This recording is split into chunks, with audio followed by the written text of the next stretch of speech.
दिया? জানে তৃণমূল বিজেপি ছেলেপুলেগুলো যারা ভোট চেয়ে ঘুরে বেড়াচ্ছে? প্রত্যেক দিন এই পশ্চিমবঙ্গের যেগুলো প্রাইমারি হেলথ সেন্টার আছে, যেগুলো ফার্স্ট সার্ভিস দেয়, তাদের সংখ্যা কমছে। 1300 মেডিকেল স্টাফ, ডাক্তার, নার্স ছিল, সেগুলো আজ 800-তে নেমে এসছে। 41 খানা মাল্টি সুপার স্পেশালিটি হসপিটাল বানিয়েছে, কিন্তু যেগুলো 300 বেডের হসপিটাল, সেগুলোকে পিপিপি মডেলে আজকে প্রাইভেটকে ব্যবসা করার জন্য পশ্চিমবঙ্গের সরকার ছেড়ে দিচ্ছে। বাবুল সুপ্রিয়র হিম্মত হয়নি ঝালমুড়ির ঠোঙাটা নামিয়ে দিয়ে মমতা ব্যানার্জির সাথে পার্লামেন্টে এই বিষয়ে আর্গুমেন্ট করার, তাই পশ্চিমবঙ্গের আসানসোলটা ছেড়ে গিয়ে বালিগঞ্জের সিটটা তার মনে হয়েছে সেফ। আর আজকে গোটা পশ্চিম বর্ধমানের আসানসোল শিল্পাঞ্চলের লোকদেরকে জলে ফেলে দিয়ে আজকে বালিগঞ্জে গিয়ে সেখানে বসে আছে। শত্রুঘ্ন সিনহা জানেন 2003 সাল, 4 সাল, 6 সালে যারা বিজেপির মন্ত্রী ছিল, ফ্যামিলি এন্ড হেলথ ওয়েলফেয়ারের যারা ছিল, बीजेपी आर्ट एंड कल्चर है, कौन सा देश का नारा ये लोग देना चाहता है? कौन सा? कौन देश? जे देशे शुधुमात्र धर्मेर नामे और जातिर नामे बस अपना माँ का धर्म का नाम मुसलमान हो गया तो उसका पेट से बच्चा निकालकर त्रिशूलेर आघाते निये गিয়ে মিছিল করার লাইসেন্স পাওয়া যায়? কোন দেশের স্বপ্ন দেখাচ্ছেন? যে দেশে কে কোন মাংস খাবে, কে কোন মাংস খাবে না, সেটাকে কেন্দ্র করে পুলিশকে নিজের খরচে ভরে নিয়ে আর তাদের বাড়িতে ঢুকে তাদেরকে খুন করে দেওয়া যায়। कौन सा देश का सपना दिखा रहे हैं आप लोग? যে দেশে মাস্টার মশাইরা নিজেদের এথিক্সটা ভুলে গিয়ে, সমাজ গড়ার কারিগরের ভূমিকাটা ভুলে গিয়ে শুধুমাত্র বাচ্চার জাতটা নিচু জাতি ছিল বলে আর মাস্টারের কলসি থেকে 1 গ্লাস জল খেয়েছে বলে তাকে পিটিয়ে খুন করে দিলেন। कौन सा देश का सपना दिखाना चाहते हैं आप लोग? যে দেশে যখন দুনিয়ার বাজারে অপরিশোধিত তেলের দাম ছিল ব্যারেল প্রতি 125, তখন এই ভারতবর্ষে আমরা পেট্রোল কিনতাম 70 টাকাতে, আর আজকে গোটা আন্তর্জাতিক দুনিয়ার বাজারে ব্যারেল প্রতি অপরিশোধিত তেলের দাম নামলো 80 টাকা, কিন্তু আমাদের পেট্রোল ডিজেলের দাম বেড়ে গেল 90, 100, আর কেরোসিন 14 থেকে 90 টাকা। একটা কথা বলছে, একটা किस बात पर ভোট होगा? তৃণমূল কত ভালো বক্তৃতা করতে পারে, বিজেপি কত ভালো গালি দিতে পারে, আর সিপিএম কত ভালো রাস্তায় বামেদেরকে কংগ্রেসকে সাথে নিয়ে রাস্তায় হাঁটতে পারে, তার জন্য ভোট হবে আপনার বিচার বুদ্ধির উপরে, আপনার বিচার বুদ্ধির উপরে। 26,000 ছেলে মেয়ের পশ্চিমবঙ্গে কাজ চলে গেল ফিরে। কি বলছিল এসএসসির চেয়ারম্যান যে আমি চাল থেকে কাকড় কি করে বাঁচবো বলুন? আমার যদি চোখে চালসা পড়ে যায়, তাহলে আমি যদি কোনো কাকড়টাকে চাল বলে দিই আর চালটাকে কাকড় বলে দিই, সে তো ঠিক হবে না। ফলে কে যোগ্য কে অযোগ্য আমি বলতে পারছি না। সুপ্রিম কোর্ট, হাইকোর্ট 3 বার বললো যে দাও কে যোগ্য কে অযোগ্য, লিস্ট দাও। বললো যদি ওই লিস্ট দিই তাহলে তো ঠাকুর ঘরে কে, আমি তো কলা খাইনি, আমার তো চুরির দায় আমাকে স্বীকার করে নিতে হবে যে এ অযোগ্য ও অযোগ্য, তাই অযোগ্য যোগ্যের লিস্ট আমি দিতে পারবো না।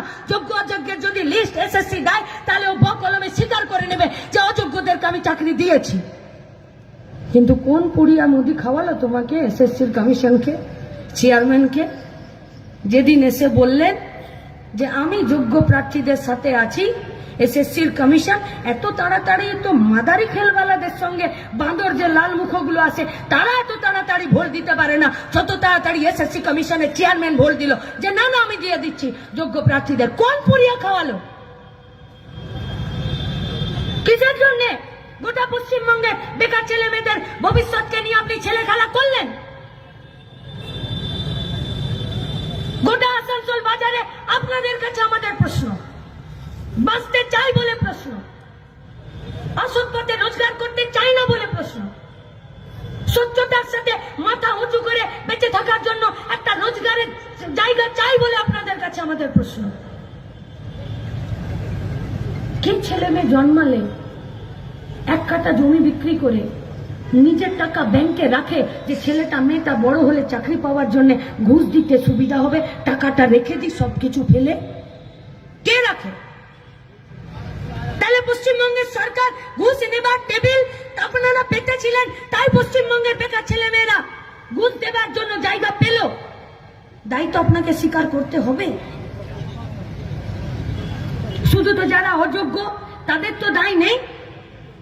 এই পশ্চিমবঙ্গের বেকার ছাত্র যুবদেরকে লেখাপড়ার প্রতি আস্থাহীনতার জায়গায়, স্কুল শিক্ষার প্রতি তাদেরকে ভরসার জায়গা থেকে সরিয়ে দেওয়ার জন্য, গোটা সরকারি স্কুল আর কাঠামো ব্যবস্থাকে ভেঙে দেওয়ার জন্য, ঘুষের বিনিময়ে চাকরির জন্য আপনারাই তো করেছেন। আর সরকারি কর্মচারীরা, মাস্টার, দিদিমণি, ব্যাংক, সব জায়গায় এই আসানসোল কর্পোরেশনে প্রতি ওয়ার্ড প্রতি যারা নির্মল সাথীতে কাজ করছে, যারা সাফাই কর্মীতে কাজ করছে, যারা অনারিয়াম হেলথ স্কিমে কাজ করছে, গোটা পশ্চিমবঙ্গ জুড়ে যে 2 লাখ বেকার ছেলে মেয়ে যারা কন্ট্রাকচুয়ালে কাজ করছে, আমরা তাদের কাছে বলতে চাইছি, কতদিন